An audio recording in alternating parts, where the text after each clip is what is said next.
Good afternoon guys! Today is January 25 and Thursday na. Tapos lalabas lang kami ngayon kasi gusto namin ilabas si Kiel kasi lagi na lang kami nandito sa bahay. Thank you sis ulit kasi pinadalan niya ako kasi yung maliit na ubos ko na siya. So meron akong mas malaki ngayon. Ito I think 300 pesos siya. Ito na pala yung kilikili ko and yung kabila naman. Kakaligo ko lang kasi kaya pagpasensyahan nyo na. And ito naman yung kabila. I'm just joking. Oy, ang ganda ng ilaw. Hi! Pupunta kaming SM Center ngayon. Hi, Dad. Hi, guys. Kiel, hi! Hi! I love you! Are you happy? Ayun, yung sa kanina kasi, ang nag-work lang talaga na deodorant sa akin yung Wonder Dio. Yung Wonder Dio, yung Flawlessly You. Tapos, inintroduce sa akin ni Sis Abby yung Wonder Dio and tinry ko siya. Tapos, naubos ko na yung maliit, yung malaki. Pinadala niya sa akin yung nabaga. So, thank you Sis Abby. Kung hindi niyo pa alam, mami na ako. Ayan, si Kiel.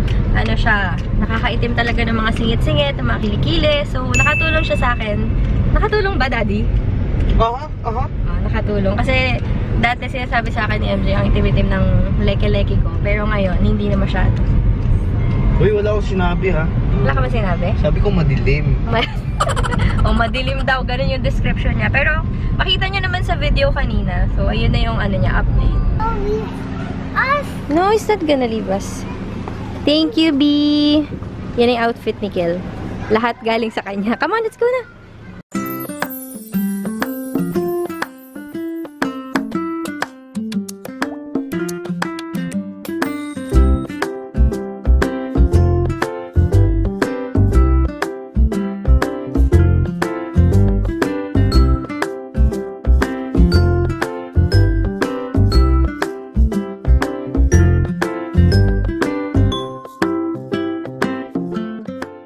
After namin mag-SM Center, nandito naman kami sa McDonald's!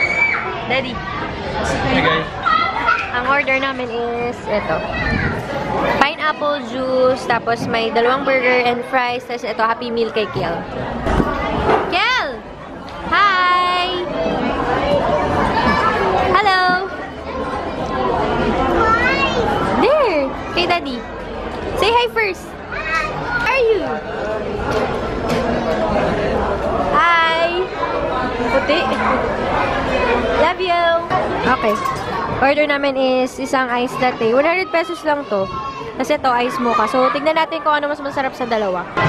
Ganda ng ilaw dito. Dapat hindi ka na umorder na ako. Ayaw mo naman. Hindi naman. Mas matagal na ako. Ha? Matagal na ako. Ganda ng ilaw. Tignan natin yung ice latte.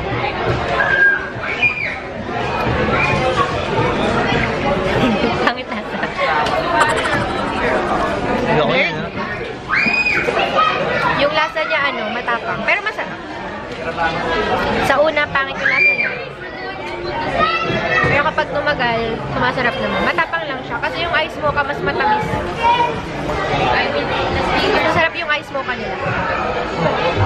Hello! Today is Friday and wala lang. I-end ko na yung vlog ko nitong Friday. Ang gulo ng vlog na to sobra. Pero nag-work lang ako ngayon. Wala kasi kaming masyadong ginagawa kapag nasa bahay. Kaya hindi din ako masyadong nagba-vlog. Pero nakalimutan ko sabihin kahapon kung paano ko ginagamit yung Wonder Dio. Ang ginagawa ko lang is ini-spray ko siya sa kilikili ko syempre ng 2 or 3 times. Tapos hinayaan ko lang siyang matuyo. So, again, may underarm. Pwede nyo siyang gamitan ng bulak.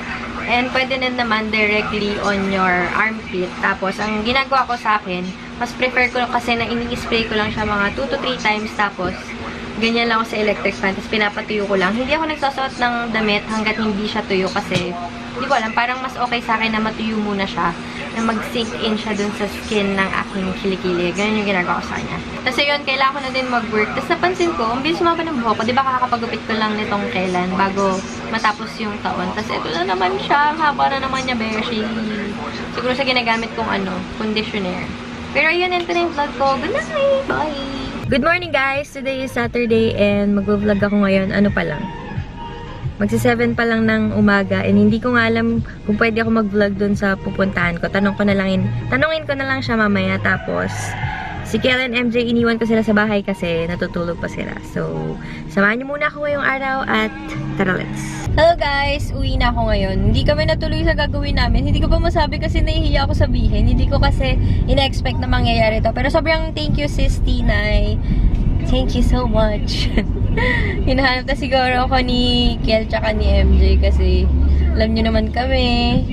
Lagi kami magkakasama, di ba? Alam nyo ba, meron akong isang kantang na LSS ngayon. Alam nyo ba yun? Hindi ko alam kung alam nyo to, pero yung XB! Hayaan mo sila. Sige, sige, sige lang. Huwag kang magpakahibang. Ang mga bababay, di dapat iniinda. Nakaka-LSS siya, promise. Kahit si MJ, lagi ko kinakanta yun kay MJ. Asar na asar siya. Limutan mo na yan, sige sige maglibang, huwag kang magpakaibang, dapat ay itawa lang.